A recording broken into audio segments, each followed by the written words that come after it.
Oui, coucou Photolais, Photolès. Si tu croyais avoir déjà vu et entendu sur cette terre, alors écoute cette histoire. Il s'agit de l'histoire de Collins, un petit garçon de 11 ans dont la mère a été cac et que cet enfant a permis à la police de enfin retrouver qui a Toto, sa maman. Suivez bien l'histoire, un enfant de 11 ans. Il s'agit d'un couple de médecins qui vivaient ensemble. Ils se sont retrouvés, c'était le parfait amour. Quelques 2 ans plus tard, ils ont reçu leur premier bébé, Collins, un petit garçon, joli garçon. Le couple était très heureux de fonder une famille. Après leurs études, les deux en médecine, ils ont construit, bâti vraiment une très belle maison. Ils ont commencé à évoluer normalement ensemble comme un couple heureux et tout. Après l'accouchement de Collins, la maman ne pouvait plus travailler. Donc son mari lui a dit, tu restes à la maison, occupe-toi de notre bébé puisque je suis médecin, je vais trouver moyen d'ouvrir une clinique. Comme ça, tu n'auras pas de problème financier. C'est que la dame accepte, elle reste à la maison, elle prend soin de son enfant, son mari ouvre leur clinique, ils prennent de vacances ensemble. C'était le parfait amour. Jusqu'au jour où le médecin commence à s'absenter à la maison. Il rentre assez tard. Elle lui demande normalement que, qu'est-ce qui se passe, tu ne peux pas travailler sans te reposer et tout et tout. Il dit non, il a beaucoup de patients et vraiment, il est sous pression. La dame lui propose même de prendre un autre médecin qui peut souvent l'aider à réduire son temps de travail. Ce qui a été fait. Sauf qu'un jour, la dame constate que le mari devient de plus en plus un peu violent. Donc, il n'est plus doux, il n'est plus ce mari attentionné là comme avant. Et il ne s'intéresse plus assez à leur petit garçon qui portait tout le temps le week-end pour aller en balade. Il ne le fait plus. La femme se demande, mais le type, il y a quelque chose qui ne marche pas. Je dois comprendre ce qui se passe. Alors, elle interroge son mari. Le mari dit, il n'y a rien. Sauf qu'un jour, il décide de prendre son fils naturellement pour la balade. Donc, il amène son fils à la clinique, le fils s'assoit au bureau, attend qu'il s'occupe de ses patients et tout, un vendredi.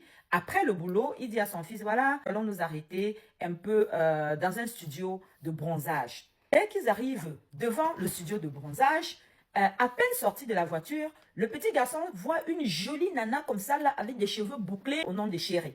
Le père dit, oh, voilà, Colin, je te présente Chérie. Chérie, c'est une patiente à moi et tout et tout. La nana qui dit directement au docteur, au médecin que, oh, félicitations et tout et tout. Elle dit ça en montrant son doigt que, oh, félicitations, docteur et tout. Le petit garçon se rend compte en fait, les félicitations, la dame qui montrait son doigt là, le petit garçon remarque la bague qui est sur le doigt de cette jeune dame-là. Et il réplique en disant que, oh, ma maman a aussi une bague comme ça.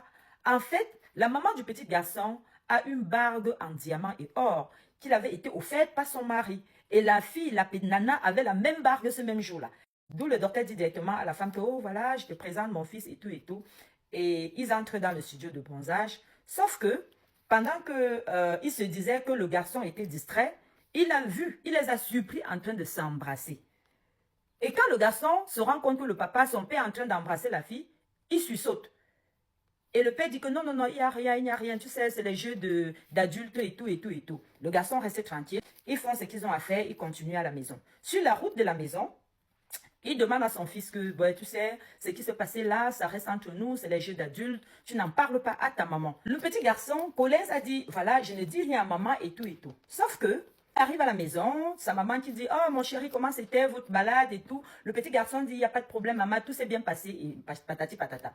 Sauf que 2 jours après, l'enfant ne supporte pas le mensonge qu'il vient de raconter à sa mère. L'enfant ne supporte pas de vivre, de regarder sa maman droit dans les yeux avec ce mensonge-là. Il décide de raconter à sa mère ce qu'il a vu lorsqu'il est sorti, fait la balade avec son père.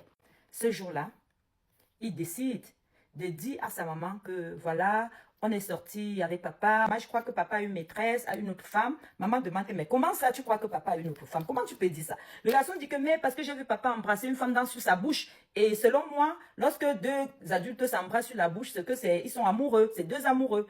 Et il raconte en même temps à la maman que, mais en fait, papa m'a demandé de ne pas te dire, de ne pas te le dire. Quand il dit ça, il oublie de parler de la bague à sa maman.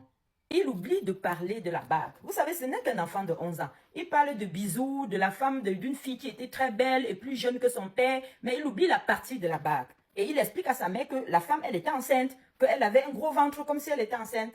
La maman comprend donc, du coup, pourquoi son mari est de plus en plus absent. Pourquoi son mari n'est plus attentionné? Pourquoi il rentre tard à la maison et tout et tout? Elle comprend directement que là, il a une histoire. C'est comme ça que la maman prend l'information. Elle appelle une de ses copines, elle se confie à elle que voilà ce que mon fils me dit et tout et tout et tout. Je pense que c'est déjà trop tard. Si la femme est déjà enceinte, c'est une histoire qui existe depuis. Je ne peux plus arranger. Mieux, je me sépare de lui à l'amiable. Donc, les 2 mois qui suivaient, elle va demander le divorce. Elle demande le divorce. Lorsque la dame a décidé enfin de demander le divorce, la suite va vous laisser sans voix. Je dis une histoire qui donne la chair de poule, qui peut vous faire pipi dans la culotte. Si vous n'êtes pas déjà abonné à cette chaîne, pensez déjà à vous abonner afin de ne plus rien rater. Je reviens avec la deuxième partie. Restez scotchés. C'était la coach princesse Fotolaise. Ma vie n'a pas de duplicata. À bientôt. Bye bye.